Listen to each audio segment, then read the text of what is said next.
Alors, je lui dis, écoute, c'est Val qui te parle, et pas une quelconque jeune petite perdante de Loser City. De toute façon, j'en ai ma claque de ces garçons célèbres. Moi, je me contente des grands couturiers et des directeurs de studio. Enfin bon, tu vois, pour le moment, quoi. Un mascara résistant à l'eau, c'est très important, Daria. Et des paillettes. J'aime beaucoup les paillettes ces temps-ci. Ça me donne l'impression d'être une star. Tu prends note de ce que je te dis, Daria. Tiens, si tu me relisais un peu tes notes. Pourquoi pas? Qu'est-ce que je fabrique ici? Comment est-ce que je pourrais faire pour m'en aller? Seigneur, aidez-moi. Oh, ton écriture est très existentialiste.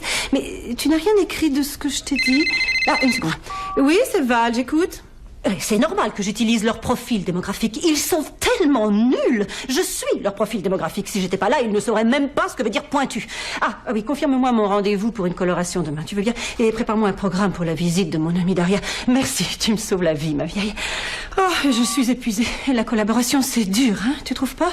Comment le saurais-je? Je suis désolée pour tous ces coups de téléphone. Oh, vous savez, mon rôle est simplement celui d'un témoin de l'histoire. De toute façon, ça n'est pas tous les jours que votre petite amie vous plaque pour une starlette. Mais j'ai pas été plaquée. Je suis beaucoup plus célèbre que cette pathétique petite pseudo-vedette, même si les bureaucrates qui contrôlent les ondes ne le savent pas.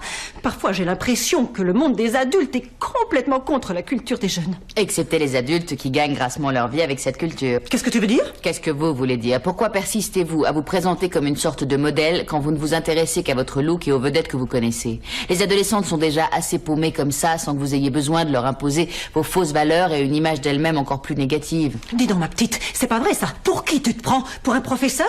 Je suis un modèle pour la jeunesse. J'ai en moi la jeunesse intérieure. Oui, intéressez-vous plutôt aux 30 ans et quelques qu'on voit à l'extérieur. Vos lectrices ne resteront pas toujours des adolescentes, contrairement à vous. Un modèle digne de ce nom leur apprendrait des choses vraiment utiles. 30 ans et quelques?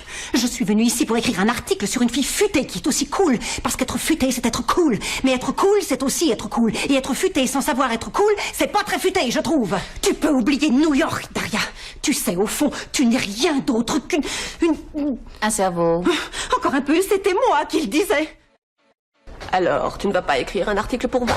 Comment Monsieur O'Neill prend-il la chose? Je crois qu'il a compris après avoir pris connaissance de mon texte intitulé « Ma journée avec une directrice de magazine totalement égocentrique accomplissant consciemment l'œuvre du diable ».